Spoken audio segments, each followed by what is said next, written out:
കേരളത്തിൽ നിന്നുള്ള ആദ്യ ഹജ്ജ് വിമാനം ജിദ്ദയിലെത്തിയെന്ന് ഞങ്ങളുടെ ജിദ്ദ ബ്യൂറോ റിപ്പോർട്ട് ചെയ്യുന്നു. ജിദ്ദ വിമാനത്താവളത്തിൽ ഹജ്ജ് മിഷൻ പ്രതിനിധികളും സാമൂഹ്യ പ്രവർത്തകരും തീർത്ഥാടകരെ സ്വീകരിച്ചു.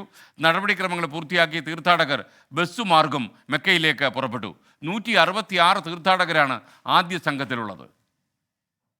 സൗദി സമയം രാവിലെ 5 മണിക്കാണ് കേരളത്തിൽ നിന്നും സംസ്ഥാന ഹജ്ജ് കമ്മിറ്റി വഴിയുള്ള ആദ്യ ഹജ്ജ് സംഘം ജിദ്ദ വിമാനത്താവളത്തിലെത്തിയത്.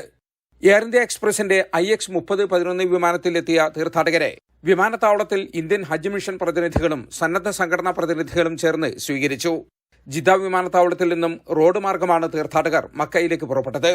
മക്കയിൽ ഇവർക്ക് ഊഷ്മളമായ വരവേൽപ്പാണ് ഒരുക്കിയിരിക്കുന്നത്. മലയാളി സന്നദ്ധ സംഘടനകൾ വെൽക്കം കിറ്റും മറ്റും നൽകി തീർത്ഥാടകരെ സ്വീകരിക്കും. 166 തീർത്ഥാടകരാണ് ആദ്യ വിമാനത്തിലുള്ളത്. ഇതിൽ 86 പുരുഷന്മാരും 80 സ്ത്രീകളുമാണ്.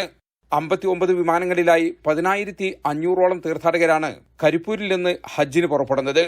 കേരളത്തിൽ നിന്ന് കരിപ്പൂർ, കൊച്ചി, കണ്ണൂർ വിമാനത്താവളങ്ങളിൽ നിന്നായി 17,883 തീർത്ഥാടകരാണ് സംസ്ഥാന ഹജ്ജ് കമ്മിറ്റി വഴി ഇത്തവണ ഹജ്ജ് നിർവഹിക്കുന്നത്.